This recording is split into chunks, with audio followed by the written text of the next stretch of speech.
நல்லது பண்றதுக்கு அரசியலுக்கு வாங்கடா, கொள்ளை அடிக்கிறது கொலை பண்றதுக்கு மாடா அரசியலுக்கு.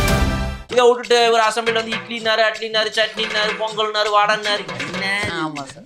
சேலையில வீடு கட்டவா, சேர்ந்து வசிக்க, ஜன்னல ஜாக்கெட் போடவா, மின்னல் அடிக்க, சம்மந்தம்லாம் பேசிட்டு இருக்கீங்க. சபதல பாடவும் செய்வேன். சேலையில வீடு கட்டவா, சேர்ந்து நீங்க பண்ணி நானும் பாடுவேன்.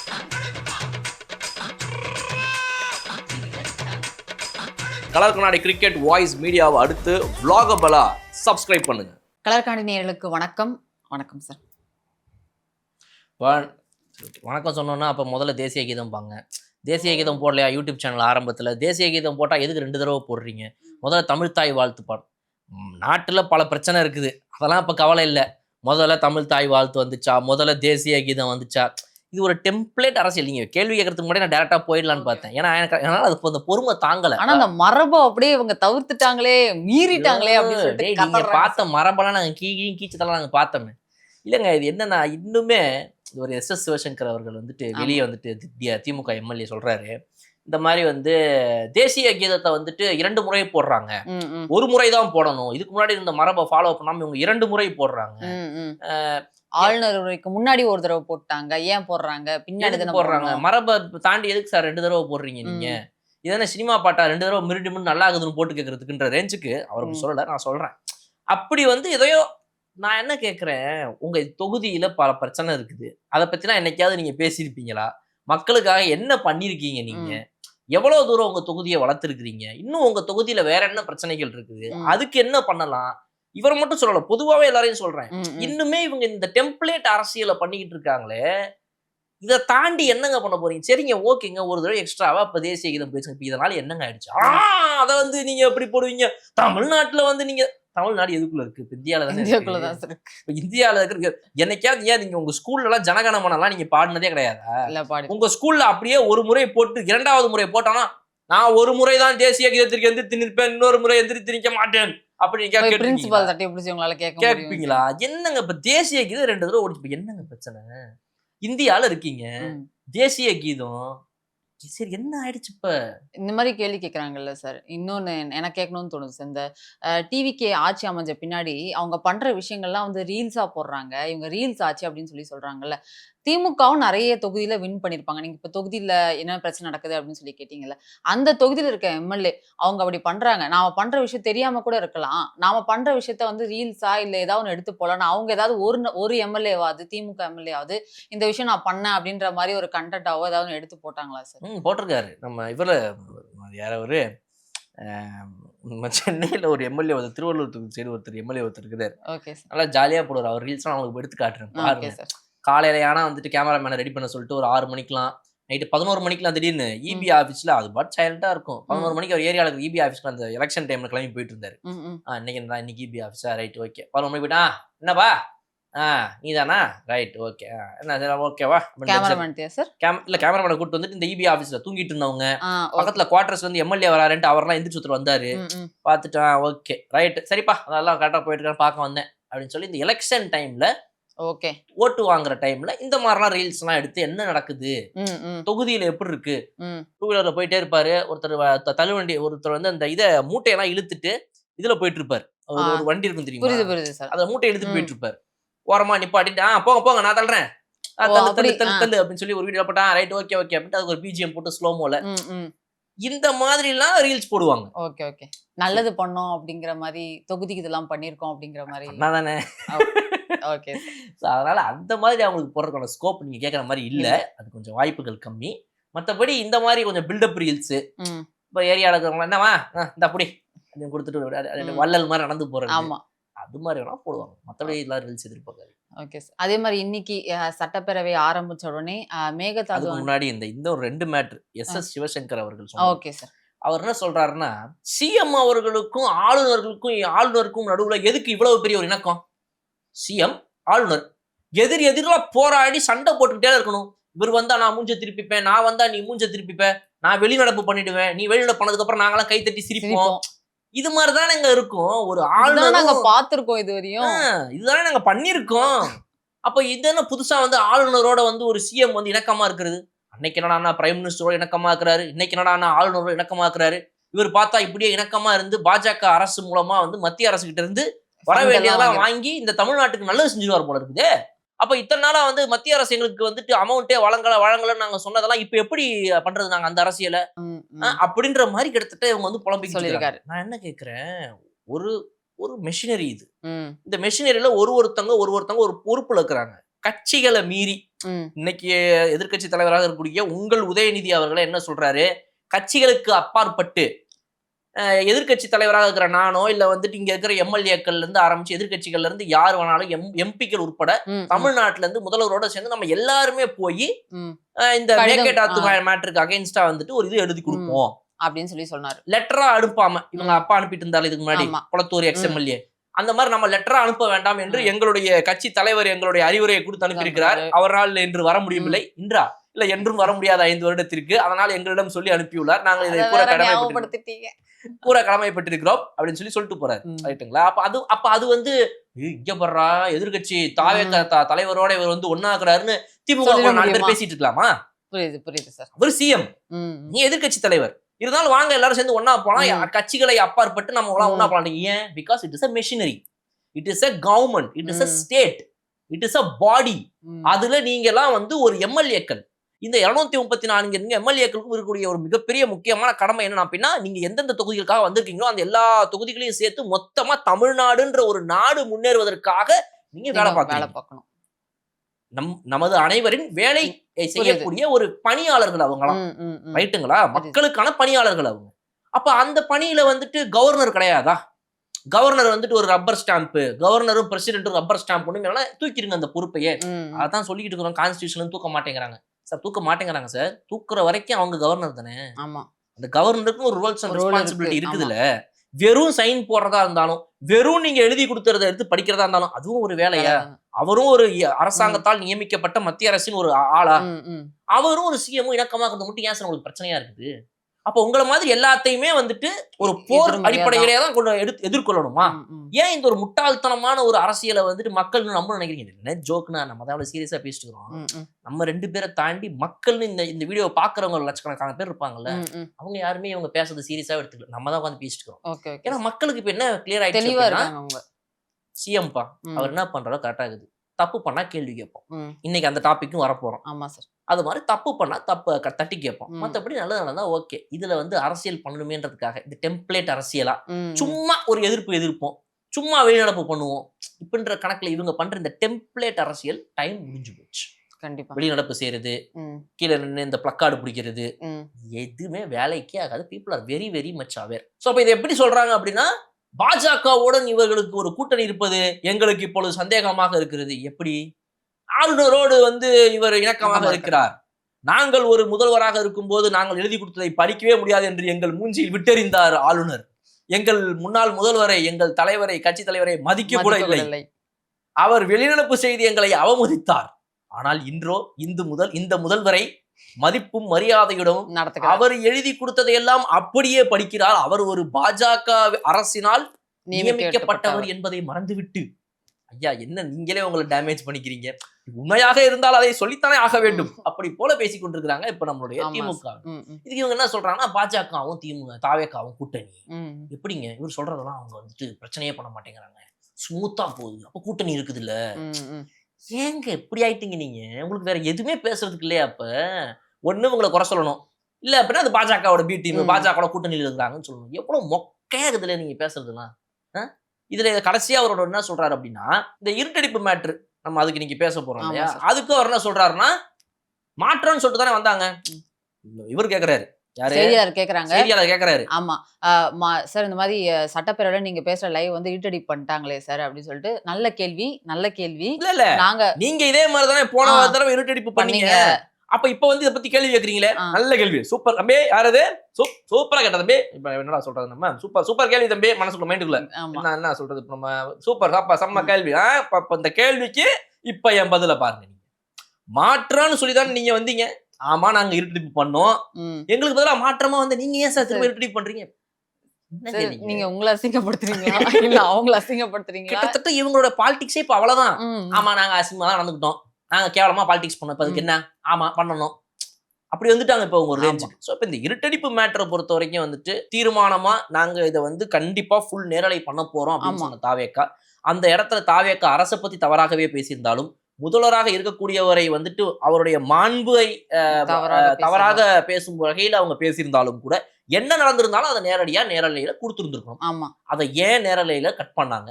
இவ்வளவு நாளா கட் பண்ண மாதிரி நாங்க பண்ண மாட்டோம் அப்படின்னு சொல்லி வந்த தாவேக்கா அரசு இன்னைக்கு ஏன் வந்து இதை பண்ணுவதற்கான வேலைப்பாடு இதுக்கு வந்துட்டு இவர் வந்துட்டு நம்ம சபாநாயகர் அவர்கள் வந்துட்டு கண்டிப்பா இதுக்கு வந்து விளக்கத்தை கொடுங்க. ஏன்னா அவர் தான் இதுக்கு அவைத்தலைவரா இருக்கக்கூடியவர் தான் வந்துட்டு இதுக்கு பொறுப்பு. அவர் தான் சொல்லணும். இது வந்து தாவேக்கா திமுகவெல்லாம் தாண்டி நீங்க அவைத்தலைவருங்க, நீங்க தாவேக்காவின் எம்எல்ஏ எல்லாம் கிடையாது இந்த இடத்துக்குள்ள, அவைத்தலைவரா நீங்க சொல்லுங்க எதுக்கு இதை பண்ணாங்க? இது தாவேக்காவின் அரசு சொல்லிப்பு தான் பண்ணீங்களா? எதுக்கு பண்ணீங்க?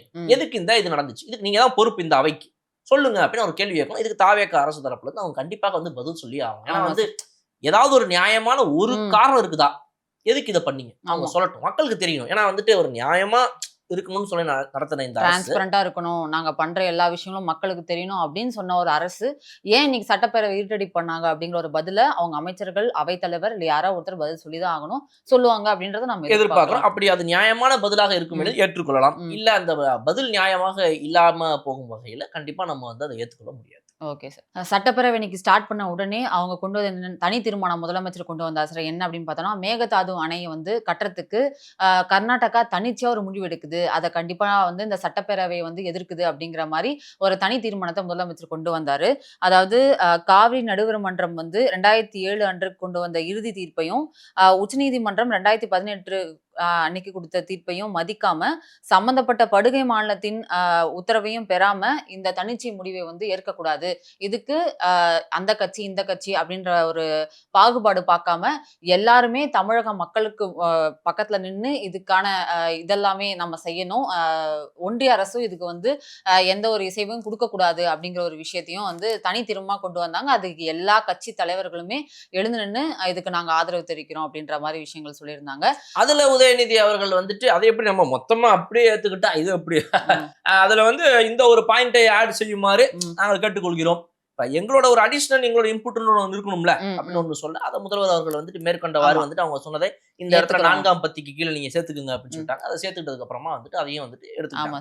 இப்ப இதுக்கு என்னன்னா தம்ப்நெயில் நீங்க பாத்தீங்கன்னா இன்னைக்கு யூடியூப் ஓபன் பண்ணாலே உதயநிதி வெர்சஸ் சிஎம் விஜய் பரபரப்பு, அனல் பறக்கும் விவாதம் என்னென்னமோ பிரேமலதா விஜயகாந்த் அவங்க பேசினாங்க, செம்மையா பேசினாங்க.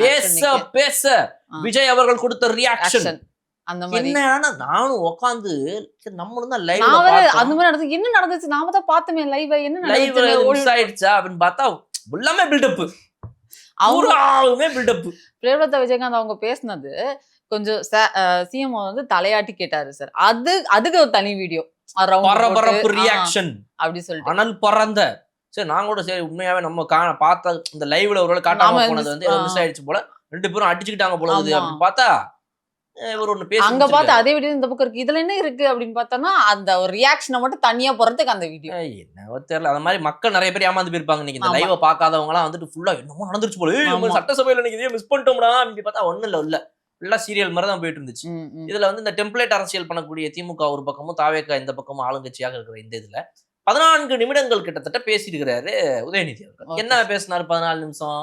நாங்க இதுக்கு முன்னாடி காவிரி மீன் மேல இது பண்ணோம், 2006 இருந்து நாங்க இதை பண்ணிருக்கோம், 2007 நாங்கள் இதை செய்தோம், 2011 இது செய்தோம், 2021 செய்தோம், 2022 2023 2024 வருஷ நம்பரை சொல்லி இந்த வருஷத்துல திமுக அரசு ஆட்சியில் இருக்கும்போது திமுக தரப்புல இருந்து நாங்க இதை செய்தோம், மேகதாது அணைக்கு இதெல்லாம் நாங்க பண்ணிருக்கோம், எங்க தலைவர் அது பண்ணாரு, இதை வந்து நாங்க தடுத்திருக்கிறோம், இதற்கு நாங்க எதிர்ப்பு தெரிவித்திருக்கிறோம். இப்ப இந்த தீர்மானம், இந்த தீர்மானத்துக்கு ஆமுன்னு சொல்லுங்க, இல்லைன்னு சொல்லுங்க. உங்களுக்கு ஏதாவது கரெக்ஷன் இருந்தா ஏதாவது சேர்க்கணும்னா சொல்லுங்க, உங்க கருத்துக்களை சொல்லுங்க இந்த தீர்மானத்தை பத்தி. இந்த தீர்மானத்தை பத்தி எங்க கருத்து என்ன அப்படின்னா 2006 நாங்க இதை பண்ணிருக்கோம், 2007 சொல்லணும் இல்லைங்க, அவை குறிப்புல வரணும்ல. நாங்களும் வந்து அந்த மேகதாது மேட்டர் இந்த மாதிரிலாம் வந்து விஷயங்களை பண்ணிருக்கோன்றத சொல்லணுமா இல்லையா மக்களுக்கு அப்படின்ட்டு அதுதான் 14 நிமிஷம் பேசினார், வேற எதுவுமே அவர் பேசல. அதனால தயவு செய்து யாராவது இந்த வீடியோ பார்த்ததுக்கு அப்புறம் ஒருவேளை உதயநிதி அவர்களுடைய பேச்சை பார்க்காம இருந்திருந்தா இப்ப பார்க்கணும்னு நினைச்சு அந்த வீடியோவே பாத்துறாதீங்க. கான்டெக்ஸ்ட் நாங்களே சொல்றோம், கான்டெக்ஸ்ட் அதுதான். 14-17 வருஷமா நாங்க கிட்டத்தட்ட வந்து இந்த விஷயத்த சம்பந்தமா எங்கெங்கெல்லாம் என்னென்னலாம் பண்ணிருக்கிறோம் அப்படின்ற ஒரு கொஞ்சம் சின்ன சின்ன மைல் ஸ்டோன்ஸ் பத்தி அவர் பேசிக்க, மற்றபடி வேற எதுவும் அதுல ஒன்றும் பெருசா கிடையாது. அதுக்கு பதிலடியும் பாத்தீங்க அப்படின்னா கிட்டத்தட்ட அவங்களோட கூட்டணியில இருக்கிற பிரேமலதா விஜயகாந்த் அவர்களே சொல்றாங்க, இந்த போட்டோல மேல இருக்கிறாங்க பாருங்க, இந்த பெரியோர்கள் எல்லாம் பேசுனதுதான் இன்னைக்கு இன்னும் பேசிக்கிட்டு இருக்காங்க எல்லாரும். இந்த அவர் பையன் உட்காந்து பேரை உட்காந்து இன்னைக்கு இங்க பேசிக்கிட்டு இருக்காருன்றத சொல்லாம சொல்லிட்டாங்க. ஆமா, எதிர்க்கட்சி தலைவர் மென்ஷன் பண்ணிட்டாங்க. ஆமா, எல்லாம் பேசிக்கிட்டு இருக்காங்களே தவிர ஒண்ணு நடந்த பாடு இல்லைங்க. எங்க நம்ம சிஎம் ஐயா ஐயா நீங்களாவது எதையாவது பண்ணுங்க, நீங்க ஃபுல்லா பேச்சுதான் வாயுதான், நீங்களாவது எதையாவது பண்ணுங்க அப்படின்னு. அப்ப அதுக்குதான் நீங்க சொன்ன மாதிரி வந்துட்டு முதல்வர் அவர்கள் வந்துட்டு தலையாட்டி கவனிச்சுக்கிட்டு நல்லா பேசினாங்க சார். அவங்க இன்னைக்கு எப்ப பார்த்தாலும் பேசிக்கிட்டு தான் இருக்காங்க. இதுக்கு ஒரு தீர்வா தன்னிறைவு மாநிலமா தமிழ்நாடு ஆகணும் அப்படின்னா இதுக்கெல்லாம் நிரந்தர தீர்வு வேணும், தயவு செஞ்சு அதை பண்ணி கொடுங்க அப்படிங்கிற மாதிரி முதலமைச்சர் காவேரி மேலாண்மை இதை வந்து இது பண்ண அந்த வந்து நாங்கள் எதிர்க்கிறோம். சரி, அப்புறம் அவ்வளவுதாங்க, முடிஞ்சு போச்சு. அப்புறம் வந்து இதை நாங்கள் எதிர்க்கிறோம். இந்த எதிர்க்கிறோம் நீங்க சொல்றதுனால என்னங்க அடிச்சது? ஏங்க ஒரு 7-8 பேர்லாம் சொன்னா எதிர்க்கிறோம்னு சொன்னாதாங்க அங்க வந்துட்டு எல்லாம் பயப்படுவாங்க. இங்க ஊர்ல இந்த கட்சிக்காரங்களாம் எதிர்க்கிறாங்களாண்டா, இப்படியே ஒரு அரசியலை சொல்லிச்சு நம்மளை ஏமாத்திட்டாங்க இத்தனை நாள். மாத்தி அவங்களுக்குள்ளே அங்க இங்க இந்த போனை போட்டு, இந்த இன்னைக்கு நீங்க பேசலாம், நாங்க ஃபுல்லா இங்க உட்காந்து எதிர்த்துட்டோம் அப்படி போனை போட்டு இங்க பேசிக்கிறது. இப்ப அங்க யார் ஆட்சியில இருக்கிறா? காங்கிரஸ் யாரோட? அந்த எங்களோட தான் போட்டு இருக்கிறேன். என்னையா பண்ணிட்டு இருந்தீங்க இத்தனை வருஷம்? எனக்கு புரியவில்லை. இதுல இவர வேற எதிர்கட்சி தலைவர் இப்ப சொல்றாரு, சென்ற முறை கூட பார்த்தீர்கள் என்றால், இதற்கு முன்பு நாங்கள் இப்போது ஆட்சிக்கு வரும் முறை பார்த்தீங்க அப்படின்னா வந்து அங்க எங்களோட அப்போது கூட்டணியில் இருந்த கட்சி ஆட்சியில் இருந்தாலும் கூட நாங்கள் இதை குறித்த வரையில் இப்படின்னு இந்த டெம்ப்ளேட் அரசியலை தாண்டி எதுனா ஒண்ணு பண்ணுங்க, சும்மா வந்தோமா அடுத்த 5 வருஷத்துக்கு நம்மளும் 4 எதிர்ப்பை தெரிவிச்சோமா அப்படின்றதா இல்லாம தீர்ப்பை கொண்டு வாங்க. இதுக்கு என்னதான் தீர்வு? 1992 அமைச்ச அந்த காவேரி டிஸ்பியூட் மேனேஜ்மெண்ட் போர்டுல இருந்து ஆரம்பிச்சு இன்னைக்கு வரைக்கும் என்னங்க 30 வருஷம் ஆகுதுங்க. 30 வருஷமா ஒரு பிரச்சனைக்கு தீர்வு இல்லையா? 2 அரசாங்கம் உட்காந்து பேச கூட முடியாதா? இது அரசுதான் சண்டை போடுறதே தவிர இது 10ஆவதுக்கு வந்து மக்களுக்குள்ள வேற ஒரு பிரச்சனையை விதைச்சு காவேரின்னு சொன்னாலே இன்னைக்கு கர்நாடகாக்காரன் தமிழ்நாடுக்காரன் அடிச்சுக்கிற மாதிரி ஒரு இதை வந்து இவங்க கிரியேட் பண்ணிட்டாங்க. அந்த டென்ஷன் இருக்கிற பீப்புள் பாத்தீங்கன்னா பார்டர்ல இங்கேயும் அங்கேயும் இருக்கிற சில விவசாயிகளை மட்டும்தானே தவிர அதுலயுமே மக்கள் ரொம்ப தெளிவா கர்நாடகா நம்ம பாருங்க இங்கதாங்க இந்த அரசாங்கம் தாங்க இந்த வேலையெல்லாம் பண்ணிக்கிட்டு இருக்குது. அரசாங்கம் இரு அரசுகளும் சரியாக பேசி காங்கிரஸ் ஆட்சியில இருக்கும் கர்நாடகா மாநிலத்திலிருந்து அவங்க சரியாக இதை தண்ணீரை நாங்க வந்து கொடுக்குற அளவை கொடுப்போம் என்ன ஏதுங்கிற மாதிரி பேசுனாங்கன்னா இப்ப காங்கிரஸ் அங்க ஆட்சியில இருக்குது.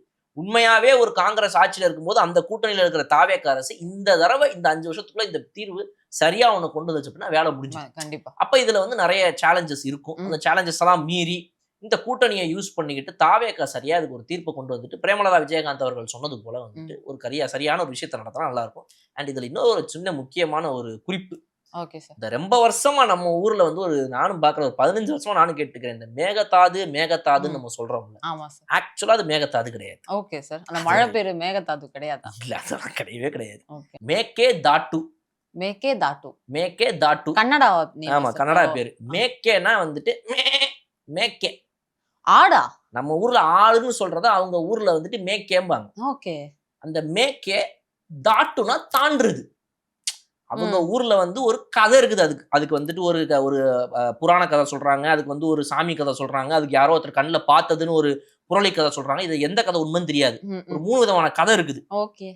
ஏதோ ஒரு பாறை இருந்துச்சு, அந்த பாறை வந்து ரொம்ப பெரிய பாறை, அதை வந்துட்டு இந்த இது வந்து தாண்டிடுச்சு, ஒரு ஆடு வந்து தாண்டிடுச்சுன்றாங்க. இன்னொருத்தவங்க வந்து அதுக்கு வந்து ஸ்பிரிச்சுவல் பவர் இருந்த ஒரு ஆடு, அது இந்த ஆறை கடக்கிறதுக்காக வந்துட்டு இவ்வளவு தூரம் தாண்டி போச்சுட்டோம். இந்த மாதிரி ஒரு 2-3 கதை சொல்றாங்க. நீங்க வந்துட்டு ஆன்லைன்ல MEKADATU மேக்கே தாட்டு ஸ்டோரி அப்படின்னு அடிச்சீங்கன்னா, ஆரிஜின் ஸ்டோரி அடிச்சீங்கன்னா வரும். ஆக்சுவலா அவங்க ஊர்ல இருக்கிற ஒரு பேரு, அந்த ஏரியாக்கு அது ஊரோட பேரு, ஊரோட பேரு.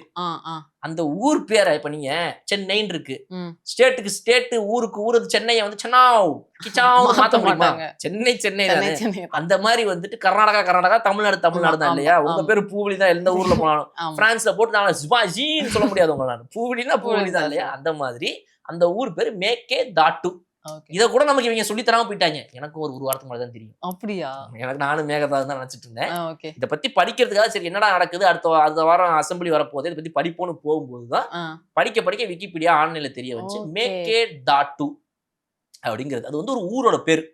இது எங்க இருக்குது அப்படின்னா கர்நாடகால வந்துட்டு கனக்புரா அப்படின்னு சொல்லி ஒரு ஏரியா இருக்குது. இது வந்து எங்கன்னா நம்ம பெங்களூர் டு மைசூர் போற ஹைவேஸ்ல சைடுல ஒரு இடத்த ஒரு கணக்புரான்னு ஒரு ஊர். அந்த ஓகே. கணக்புரா ஊர் இதெல்லாம் வந்து ஃபுல்லா அந்த வில்லேஜ் ஃபார்மிங் ஏரியா, இந்த காவேரி இரிகேஷன்ல ஓடுறது தான் அதெல்லாம். அங்க இருக்கிற அந்த கணக்புரா இதுதான் இங்க இந்த மேக்கே தாட்டுங்கிறதுக்கு ஒரு சின்ன அசெம்பிளி இது கான்ஸ்டிடுவன்சி. இது வந்து இவர் டிகே சிவகுமார் புதுசா வந்து சிஎம் அவரோட சொந்த ஊர், அவரோட இடம் அது மேக்கே தாட்டுங்கிறது. அங்கதான் வந்தவர் அவரு. அங்க இருந்து இப்ப வந்து இவர் அங்க வந்து இப்ப அங்க எம்எல்ஏ ஆகி இதாகி சிஎம் ஆயிருக்காரு. அவரோட ஊரு மேக்கே தாட்டு. இதுதான் இதோடைய கதை. இது ஒரு சின்ன குறிப்பு. ஏன்னா பாக்குற நம்மளும் சில விஷயங்களை புதுசா கத்துக்கிறோம் போது அது ஆடியன்ஸுக்கும் சொன்னோம் அப்படின்னா அவங்களும் நாளைக்கு தெரிஞ்சுப்பாங்க. ஏன்னா நம்மளதான் வந்துட்டு இவங்க ஒரு பிராண்ட் பண்றாங்கல்ல, நம்ம இவங்களுக்கு எல்லாம் இன்டெலெக்சுவலா எல்லாம் தெரியும், நமக்கு தெரிஞ்ச சில விஷயங்கள் நம்ம ஆடியன்ஸ்க்கு ஷேர் பண்ணா அவங்க தெரிஞ்சுப்பாங்க. So it's மேக்கே thought. கண்டிப்பா இது வந்து கொஞ்சம் சொல்றதுக்கு ஃபர்ஸ்ட் இனிஷியலா கொஞ்சம் கஷ்டமா தீட்டு போத்தி தீட்டு மேக்கே தாட்டு அவ்வளவுதான். அதுதான் மேட்டர். சட்டப்பேரவை இருட்டடிப்பு பண்ண பின்னாடி சில விஷயங்கள் நடந்திருக்கு, அதை பத்தி பேசலாம் சார். அதே மாதிரி திமுக எம்எல்ஏவா இருக்கக்கூடிய ஆஸ்டின் அவர்கள் வந்து ஏன் வந்து பெண்கள் பாலியல் வன்கொடுமை நடக்கிற விஷயங்களை பத்தியும் சட்ட ஒழுங்கை பத்தியும் என்னைக்குமே முதலமைச்சர் வாயை திறக்க மாட்டேங்கிறாரு. வாயை திறக்காம முதலமைச்சர் இல்ல சார், இப்ப இருக்க முதலமைச்சர் பத்தி தான் அவர் சொல்லிருக்காரு. வாயை திறக்காம இருக்கிறதுனா வந்துட்டு அதை பத்தி ஆக்ஷன் எடுக்காம இருக்கிறது, அதை பத்தி எதுவுமே கண்டுக்காம இருக்கிறது, அது என்னன்னு நடந்தாலும் பரவாயில்ல, எனக்கு இந்த நாட்டுல இருக்கிற பெண்கள் மீது கவலையே கிடையாது, யார் வேணா எப்படி வேணா கெட்டு போனாலும் பரவாயில்ல அப்படின்னு நினைக்கிறதுக்கு தான் வாயை திறக்காம இருக்குது. அந்த மாதிரி முன்னாள் இருக்கிற முதல்வர் தான் இருந்தாங்க. இப்ப இருக்கிற முதல்வர் என்ன பண்றாருன்னு சொல்றாங்க, வாயை திறந்து அதை பத்தி பேசவே மாட்டேங்கிறாரு. பேசுறதா எப்படி பேசணும்? தினமும் மைக்க பிடிச்சி இவங்கள மாதிரி வந்துட்டு 2 பிளக்கார்டை பிடிச்சிட்டு வெளியே நின்றுட்டு கதறுன்னு கதறணும். கதறல் கேக்குதா சிஎம் அப்படின்னு அந்த மாதிரிலாம் போட்டா அதுக்கு பேர் குரல் கொடுக்கறது அர்த்தம். குரல் கொடுக்கறது எனக்கு அர்த்தம், நிஜமாவே நான் ஒரு சிஎம்மா இருக்கும்போது இந்த பிரச்சனையை பத்தி நான் அக்கறை கொள்றேன். பாதிக்கப்படக்கூடிய அது பெண்களாவோ ஆண்களோ தாழ்த்தப்பட்டோரோ பிற்படுத்தோரோ இல்ல வந்து குழந்தைகளோ மாணவர்களோ இளைஞர்களோ முதியோர்களோ யாராக இருந்தாலும், என்ன வேலை பார்த்தாலும், அவங்க எந்த சமுதாயத்தை சேர்ந்தவங்களா இருந்தாலும், எந்த மதத்தை சேர்ந்தவங்களாக இருந்தாலும், எந்த ஊரை சேர்ந்தவங்களா இருந்தாலும், எந்த பாலினத்தை சேர்ந்தவங்களா இருந்தாலும், எந்த நிறத்தை சேர்ந்தவங்களா இருந்தாலும், எந்த மொழி பேசுபவர்களா இருந்தாலும், எதுவுமே நான் கண்டு கொள்ளாம அவங்கள ஒரு மனிதராக மட்டும் இந்த பிரஜையாக மட்டுமே அவங்கள பார்த்து அவங்களுக்கான எல்லா நன்மைகளையும் நான் செய்வேன்ற இவங்க வந்து சொல்லிக்கிட்டு இருந்த சமூக நீதி செய்யாம விட்ட சமூக அந்த சமூக நீதியை செய்யக்கூடிய ஒரு முதலமைச்சராக ஒருத்தவங்க இருக்கும். மக்கள் இந்த வீடியோ பாக்குறவங்களோ இல்ல இந்த வீடியோவை கட் பண்ணி டிஎம்கேவே அவங்க ஐடிவிங்கள கூட போடட்டும், யார் வேணா சொல்லட்டும், இப்படி இருக்க முதல்வர் வந்து எந்த முதல்வராக இருந்தாங்க இதுக்கு முன்னாடி 2021 26ல இல்ல 26ல இப்ப 31 போற இந்த சிஎம் யார் அந்த மாதிரி ஒரு சிஎம் ஆக்குறாங்கன்றது மக்களுக்கு தெரியும். அதனால பெண்களுக்கு குரல் கொடுக்குறாங்களா இல்லையா அப்படிங்கிறது வந்து தங்களுடைய நடவடிக்கைகள்ல தெரியும். சிங்கப்பெண் அதிரடிப்படையை கொண்டு வந்தது யாரு? உங்க தாத்தாவை? வேற யாரு கொண்டு வந்தாரு? முதல்வர் விஜய். அப்போ சும்மா இந்த மாதிரி சும்மா பேசணுமே, நான் சொல்லிட்டேன் இது டெம்ப்ளேட் அரசியல். இது வந்து ஸ்கிப் பண்ணிடலாம், வேஸ்ட். அப்ப சட்டப்பேரவையில் நடந்த அந்த விஷயங்கள் எல்லாமே அப்படிதான் சார் இருக்கு. அப்படிதான் இருக்கு டெம்ப்ளேட். இருட்டடிப்பு முக்கியமா கேள்வி கேட்க வேண்டிய தேவையில்லாம இயக்குனர் அட்லி எல்லாம் உள்ள எடுத்திருக்காங்க சார். இவங்க விஜய் கொண்டு வந்த திட்டங்கள் எல்லாமே கட் காப்பி பேஸ்ட் போட்டு உங்க இயக்குனர் அட்லி எடுக்கிற மாதிரி அந்த படத்துல அவர் விஜய் நடிக்கிற மாதிரி நடந்துட்டு இருக்கு அப்படின்னு சொல்லி அவர் சொல்லியிருக்காரு. சிவசங்கர் சொல்லியிருக்காரு. என்னவா இருக்குதான் அட்லி மாதிரி? புரியல எனக்கு. அதான் சார், இவங்க கொண்டு வந்த திட்டங்கள், திமுக கொண்டு வந்த திட்டங்களை கட் காப்பி பேஸ்ட் போட்டு வேற பேர் வச்சு விஜய் ஆட்சி நடத்திக்கிட்டு இருக்காதாகவும், அதை எப்படி வந்து அட்லி வந்து படத்துல கட் காப்பி பேஸ்ட் மாதிரி சீன்ஸ் எல்லாம் எடுத்து விஜய் அதுல கதாநாயகனா போடுறாரோ அந்த மாதிரி இதை பண்றதா சிவசங்கர் வந்து சொல்லியிருக்காரு. எப்படி அம்மா பேட்ரோல பிங்க் பேட்ரோல் நீங்க மாத்தி போட்டீங்க அப்படியா? அததான் சொல்றாரு. இல்ல உங்க ஆயா எடுத்த படமா? அந்த பிங்க் பேட்ரோல் தான் இப்ப சிங்க அதிரடி படைன்னு அவரு சொல்றாரு சார். சிங்கப்பெண் அதிரடி படை பிங்க் பேட்ரோல்னு இருந்தது இன்னுமே அப்படியே இருக்குது. அது தனியா இருக்கு, அது தனியா இருக்கு. அது இருக்கு, இருந்துட்டு தான் இருக்குதுன்றது தெரியுமா? நமக்கு தெரியும் சார், ஆனா தெரிஞ்சாலும் தெரியாத மாதிரி பேசிட்டு இருப்பாங்க. ஆனா என்ன ஜோக்னா இதெல்லாம் மக்கள் இப்ப கண்டுக்கிறதே இல்ல. இந்த டெம்ப்ளேட் அரசியல மக்கள் ஸ்கிப் பண்ண ஆரம்பிச்சிட்டாங்கன்றது அவங்களுக்கு இன்னும் புரியல. அதான் எனக்கு கஷ்டமாகுது. அப்போ இந்த பிங்க் பேட்ரோல் இல்லாம சிங்கப்பெண் அதிரடி படைன்னு ஒண்ணு புதுசா வந்திருக்குது. அது வெறும் யூனிஃபார்மை மாத்துனதுன்னு இவங்க சொல்றது போல கிடையாது. பிங்க் பேட்ரோலும் இருக்கிறது, சிங்கப்பெண் அதிரடி படையும் தனியாக இருக்கிறது. அதுக்கு தனி வாகனங்கள், இதுக்கு தனி வாகனங்கள், இதுக்கு தனி காவல் அதிகாரிகள், இதுக்கு தனி காவல் அதிகாரிகள், இதுக்கு தனி டீம், அதுக்கு தனி டீம், இதுக்கு தனி ஹெட், அதுக்கு தனி ஹெட், இது எல்லாமே வேற வேற தனி விங்கு அப்படின்றத வந்துட்டு இவங்களுக்கு சொல்லி புரிய வைக்க வேண்டியது. பட் மக்களுக்கு நம்ம சொல்லிடலாம், அவங்களுக்கு தெரியும். ரைட்டா? அப்போ இது போன்ற விஷயங்களை எதிர்ப்பதற்கு பதிலாக நீங்க நிஜமாவே உங்களுடைய கட் காப்பி பேஸ்ட்ங்கிற அந்த பிங்க் பேட்ரோல் கதைக்கு வாங்க.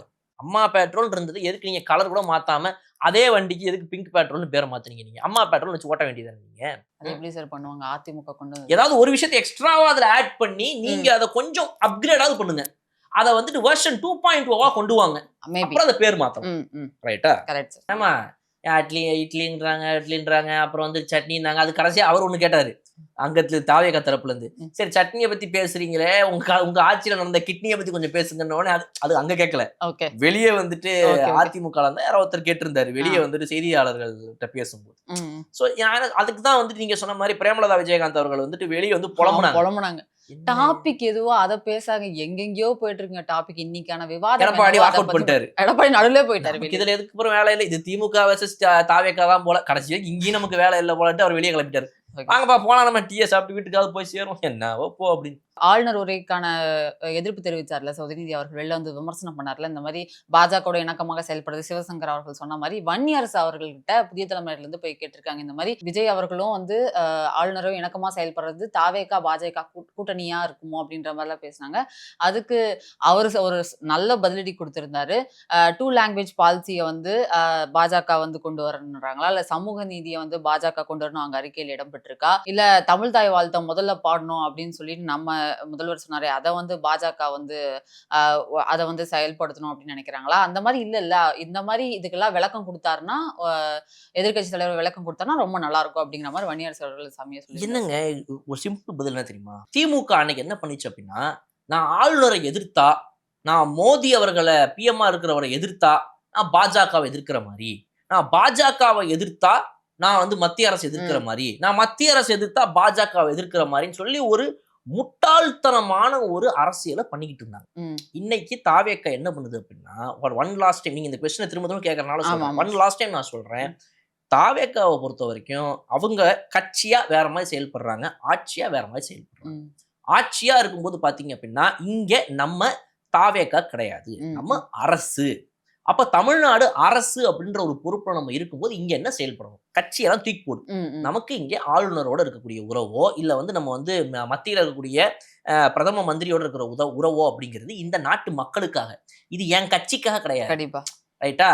அந்த கட்சியாக வந்துட்டு பாஜகவின் மோடி அவர்களும் தாவேக்காவின் விஜய் அவர்களும்ன்றது வேற. இங்க நான் பிஎம் வெர்சஸ் சிஎம், இந்த பிஎம் வெர்சஸ் சிஎம் கதையை கொண்டு வர போறது கிடையாது. இது PM and CM, CM and governor இப்படிதான் இருக்க போகுது. ஏன்னா இப்படி ஒன்றா நம்ம செயல்பட்டா மட்டும்தான் இந்த நாட்டை முன்னேற்ற முடியுன்ற அந்த தெளிவான அரசியல் அவங்க கையில் எடுத்துருக்காங்க. அதனால இவங்க அது புரியாது. இவங்களை பொறுத்த வரைக்கும் கவர்னரை எதிர்த்தோம்னா நம்ம பாஜகவை எதிர்த்துட்டோம், பாஜகவே வீழ்த்திட்டோம். ஏன்னா பாஜக 1700 எம்எல்ஏக்கள் மேல மொத்தமா தமிழ்நாட்டுல இந்தியா முழுக்க வச்சுக்கிட்டு இருக்காரு. நீங்க வச்சிருக்கிறது மொத்தம் 59 எம்எல்ஏ. இதை வச்சுக்கிட்டு நீங்க என்ன பாஜகவை கிழிச்சிட போறீங்க? நீங்க இல்ல போன ஆட்சியில நீங்க இருக்கும்போது வச்சிருந்த அந்த 100 எம்எல்ஏ வச்சு நீங்க பாஜகவை என்ன பண்ணிட முடியும்? So you are not there to defeat பாஜக. அது உங்களுடைய டாஸ்க் கிடையாது. உங்களுடைய டாஸ்க் மக்களுக்காக வேலை செய்யணும்.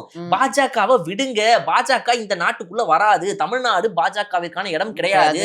நீங்க இன்னும் பாஜகவை எதிர்த்தாதான் நம்மள மக்கள் நம்புவாங்க அப்படின்னு நினைச்சிட்டு இருந்தீங்க அப்படின்னா முதல்ல நீங்க உங்களை நம்புங்க, உங்க அரசியலை நம்புங்க. நீங்க மக்களுக்கு என்ன பண்ணணும், பாஜகவை நம்ம தான் எதிர்க்கணும், முடிஞ்சு போச்சு. Topic is over. பீப்புள் இன்னும் உங்களை நம்ப போறது கிடையாது. So don't waste your time. வீட்டில் போய் ரெஸ்டாக இருங்க. நீங்க லீவ் போட்டீங்கன்னா யாரும் உங்களை வந்துட்டு நீங்க வந்துட்டு எம்எல்ஏ வராம போயிட்டாருன்னு உங்களை யாரும் கேட்க போறது இல்ல. நேரு அவர்கள் எடுத்துக்கோங்க, இன்னைக்கு அவருடைய இடத்த வந்து நம்ம ஏவா வேலூர்கள் பிடிச்சி உட்காந்துக்கிட்டு இருக்காரு ஃப்ரண்ட்ல பேப்பர் வாங்கி ஒட்டுறதுக்காக. பட் ஆனா இன்னைக்கு அந்த வேலையை விட்டுட்டு ஒரு ஸ்டேப்பிள் அடிச்சுட்டு வந்துட்டாரு, வரும்போது பேப்பரை திருப்பி படிச்சுட்டாரு.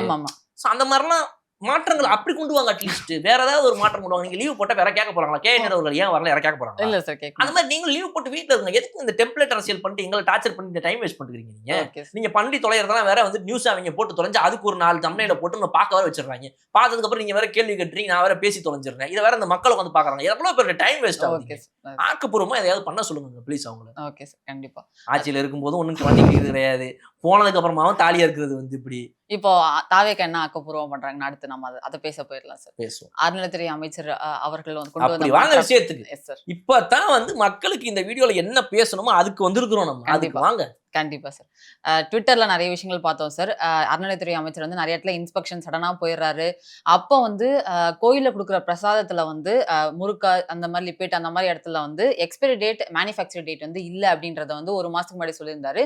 இப்போ எல்லா கோவில்லையும் அந்த மாதிரி ஸ்நாக்ஸ்ல வந்து மேனுஃபேக்சரிங் எக்ஸ்பைரி டேட், இது ஒரு சின்ன மாற்றமா இருக்கலாம் ஆனா பெரிய சேஞ்ச் இது அப்படின்ற மாதிரி நிறைய பேர் ட்விட்டர்ல போட்டிருந்தாங்க. அதை நிறைய பேர் ரீஷேர் பண்ற விஷயத்தையும் நம்ம பார்த்தோம் சார். இது ஆக்சுவலி நல்ல வரவேற்கத்தக்க விஷயமா பார்க்குறோம். ஆமா. சரி, இப்போ அறநிலையத்துறை அமைச்சர் அவர்கள் வந்துட்டு இதுக்கு முன்னாடி போயிட்டு இதுல இருக்கக்கூடிய இந்த டேட்டு தான் உண்மையான மேனுஃபேக்சரிங் டேட் உனக்கு எப்படி தெரியும் ஒருத்தர கேள்வி கேட்டப்ப இவங்க தான் சிரிச்சிட்டு இருந்தாங்க. ஆனா இன்னைக்கு எந்த ஒரு கோவில்கள்லயுமே வந்து இந்த ஒரு கான்செப்டே கிடையாது, நிறைய கோவில்கள்ல கிடையாது. சும்மா ஒரு கவர் எடுத்தோமா பிரசாதம் அவ்வளவுதான் அப்படின்னு போட்டு விடுவதானே, அது பிரசாதம்னாலுமே அது ஒரு உணவுப் பொருள் தானே. அந்த உணவுப் பொருளுக்கும் ஒரு மேனுஃபேக்சரிங் எக்ஸ்பைரி டேட் இருக்கும்ல. கோவில்னா பிரசாதம் சொல்லிட்டு நீ வந்துட்டு கெட்டு போனது எடுத்து வாயில எப்படி போட முடியும் நீ? புரியுது. சோ அப்படி அதுக்கு நீங்க வந்து ஒரு இது வைங்க, அது ஒரு உணவுப் பொருள் அப்படின்ற ஒரு விஷயத்தை நீங்க கருத்தில் கொண்டு இவர் கொண்டு வந்திருக்கிற விஷயங்கிறது நிஜமா பாராட்டத்திற்குரிய ஒரு விஷயம். சூப்பரா பண்றாரு. இப்ப நீங்களே யோசிங்க, இவ்வளவு நேரம் பேசிக்கிட்டு இருந்திருக்கோம், இதுக்கு இப்ப எவ்வளவு வித்தியாசம் இருக்கு. நிறைய வித்தியாசம் இருக்கு. ஓகேப்பா, மக்களுக்கு ஏதோ நடந்திருக்குப்பா. 48 நாள் ஆகுது இந்த ஆட்சி வந்து, என்ன பண்ணிருக்காங்க, இந்த மாதிரி விஷயம் கொடுங்க, சூப்பர்ப்பா. கல்குவாரிகள்ல வந்து இல்லீகலா தோன்றதெல்லாம் இடிக்கிறாங்க, ஓகேப்பா சூப்பர், நிறுத்துறாங்க, லைசன்ஸை புடுங்குறாங்க, ஓகே. இந்த பக்கம் திரும்பி பாக்குறோம், கல்குவாரி தாண்டி வந்து மணல் கொள்ளை அடிச்சுட்டு போற லாரிகளை வந்துட்டு மக்கள் நிப்பாட்டுறாங்க ஒரு ஊர்ல, நிறுத்து, புது அரசு சொல்லிடுச்சுல இந்த மாதிரிலாம் இல்லீகலா கொண்டு போனா பூச்சி உளுத்தி போட்டுருவோம் நீ என்ன அப்படின்னு சொல்லி மக்கள் தைரியமா நிறுத்துறாங்க. ஏன்னா மக்களுக்கு பேக்கப்ல அந்த ஊர்ல இருக்கிறவங்கல இருந்து ஆரம்பிச்சு ஸ்டேட்ல ஹையஸ்ட் வரைக்கும் வந்துட்டு இந்த ஆட்சி உதவியா இருக்குது, ஆட்சி பின்னால நிக்குதுன்ற தைரியத்துல இப்ப இருக்கிற அரசாங்கத்தின் மீது நம்பிக்கையில மக்கள் போய் நிறுத்துறாங்க லாரிகளை. இதுக்கு முன்னாடி நிறுத்தினா லோக்கல்ல இருக்கிற ஆள்ல இருந்து ஆரம்பிச்சு எவனும் நம்மள சப்போர்ட் பண்ண மாட்டான், அடிச்சு நம்மள தூக்கி போட்டு லாரியை மேல ஏத்திட்டு போனாலும் போயிருவானுங்க இவனுங்க அப்படின்னு நினைச்ச மக்கள் இன்னைக்கு இவ்வளவு தைரியமா இறங்குறதுக்கு காரணம் இந்த அரசாங்கம். அப்ப இந்த மாதிரி ஒரு நல்லதுகள் என்ன பண்ணுது இந்த அரசு? அஃப்கோர்ஸ் மறுபடியும் 3வது முறை சொல்றேன், இருட்டடிப்பு பண்ணதை பத்தின ஒரு நியாயமான கேள்வியை நம்ம சேனல் மூலமா நம்ம எழுப்புறோம். நம்ம ஒன்றும் தாவேகாக்கு சொம்பு தூக்குற சேனல் கிடையாது. தவறா இருந்தா கேள்வி கேட்க போறோம், நியாயமா இருந்தா கரெக்ட்னு சொல்ல போறோம், அவ்வளவுதானே தவிர நம்ம வந்து திமுகவுடைய அடிப்பொடிகளாக இருக்கக்கூடிய மாதம் அவங்க கிட்ட இருந்து வருமானத்தை ஈட்டிக்கொண்டு சேனல் நடத்தியவர்கள் போல நம்ம யாரும் கிடையாது. அந்த சேனல்களுக்கு உரைக்காதவங்களுக்கு கொஞ்சம் மாசம் காசு வாங்கிட்டு எப்போ வீடு கட்டி சந்தோஷமா பார்த்தோம், அதனால அவங்க உரைக்காதுன்னு வச்சுக்கோங்களேன். நம்ம அது மாதிரி கிடையாது. கேள்வியா நடக்கும் கேள்வியை கேட்டுப்போம், கரெக்டா இருந்துச்சுன்னா பாராட்ட போறோம். அப்படி அது மாதிரி விஷயங்களை பேசும்போது மக்களுக்கு யூஸ்ஃபுல்லா இருக்கு. கண்டிப்பா இதை விட்டுட்டு ஒரு அசம்பிளில வந்து இட்லினாரு, அட்லினாரு, சட்னினாரு, பொங்கல்னாரு, வாடன்னாரு, என்ன. அதே மாதிரி திருச்சியில வந்து ஒரு தனியார் ஹாஸ்பிட்டலுக்கு அப்ரூவல் கவர்மெண்ட்ல இருந்து கிடைக்கக்கூடிய அப்ரூவல் வந்து வித்தின் 48 ஹவர்ஸ்ல கிடைச்சிருக்கு. ஆனா இதுக்கு முன்னாடி அப்படி கிடையாது, நாளைக்கு வாங்க, ஃபுல்லா கம்ப்ளைண்டா இருக்கு, எடுக்க முடியாது இப்படின்ற நிறைய காரணம். நேர்ல வாங்க, நேர்ல வாங்க. ஆமா, நேர்ல வாங்க சார், ஆபீஸ்ல ஒரு ஆள் அனுப்புங்க சார், சாரை கொஞ்சம் பாத்துட்டு போயிடலாம், நேர்ல வந்து கவனிச்சுட்டு போறீங்க சார், கொஞ்சம் பாத்துட்டு போயிருங்க சார், சார் ஒரு பாத்துட்டு போயிருங்களேன், சார் ஒரு பாத்துட்டு போயிருங்களேன் அப்படின்னு. அந்த சார் யாருன்னா பிஏ சாரா, சாரு சொன்ன சாரு இந்த சாரை பாத்தீங்கன்னா இந்த சார் அந்த சார்ட்ட உங்களுக்கு கொண்டு போய் நிப்பாட்டிடுவாரு. சிவாஜி படத்துல வர மாதிரி தான், இப்படியே இவங்க பேசி டைம் வேஸ்ட் பண்ணிடுவாங்க. அப்போ இன்னைக்கு அந்த ட்வீட்டை யார் போட்டிருக்காங்கன்னா அந்த மருத்துவ குழுமத்துடைய டைரக்டர் அவர் போடுறாரு, ஓனர் போடுறாரு, இந்த மாதிரி வந்துட்டு எங்களுடைய ஹாஸ்பிட்டலுக்கு வந்துட்டு திருச்சியில எங்களுடைய ஹாஸ்பிட்டலுக்கு ஒரு லைசன்ஸை 48 மணி நேரத்துல நாங்க வாங்கிருக்கோம் ஒரு அரசு இருந்து ஆன்லைன்ல. அவங்க எங்களை போனை போட்டு சார் வந்து வாங்கிக்கோங்க சார், 2 நாள் வந்து வாங்கிக்கோங்க, திருப்பி எல்லா டாக்குமெண்ட்ஸ் கரெக்டா முடிஞ்சு சார், இன்னைக்கு வந்து வாங்கிக்கோங்க அப்படின்னு சொல்லி நீங்க வாங்கிட்டு போறோம்னா எங்களை பிரஷர் பண்ணி இது பண்றாங்க சார், வந்துட்டு வயசு வாங்கிட்டு கீழே கிளம்பிருங்க சார்னு சொல்லிட்டு அவங்க கூப்பிடுறாங்க அரசுல இருந்து. இது ஒரு பெரிய மாற்றம்ன்றாங்க. யார் சொல்றாங்க? அந்த அந்த மருத்துவ குழுமத்துடைய டைரக்டர் அவர் சொல்றாரு. நீங்க வந்துட்டு இன்னும் என்ன பண்ணிட்டு இருக்கீங்க? இப்ப திரும்ப எப்படியாவது 6 மாசத்துல இருந்து ஆட்சி கவிழ்ந்துரும், திரும்ப வந்ததுக்கு அப்புறமா நம்ம எப்படிதான் இவங்க நிறுத்தினதெல்லாம் திரும்ப வாங்க போறோமோ தெரியல. ஐயோ, இப்ப நாளை பின்ன இந்த கான்ட்ராக்டர்ஸ் கிட்ட இவங்க திரும்ப நம்ம எப்படி அமௌண்ட் வாங்குறது? சாரி சார், அந்த சிவசங்கர் சார் சொன்னதையும் நான் சொல்லிடுறேன் சார். அவர் அந்த பிரஸ் மீட்ல சொல்லும் போது எங்க தலைவர் வெயிட் பண்ணாரு 6 மாசம் இவங்க என்ன பண்ணுவாங்கன்னு. இந்த கட் காப்பி பேஸ்ட் திட்டங்களை, புது திட்டங்களை எதுவுமே கொண்டு வரல, எங்க தலைவர் டைம் கொடுத்தாங்க 6 மாசம் அப்படின்னு சொல்ல. நீங்க இப்ப சொன்னீங்கல்ல சார், அதனால எனக்கு டக்குன்னு ஞாபகம் வந்து. நீங்க என்ன 6 மாசம் டைம் கொடுக்கறது? நீங்க யாரு? நீங்க என்ன ஹாஸ்டல் வாடனா?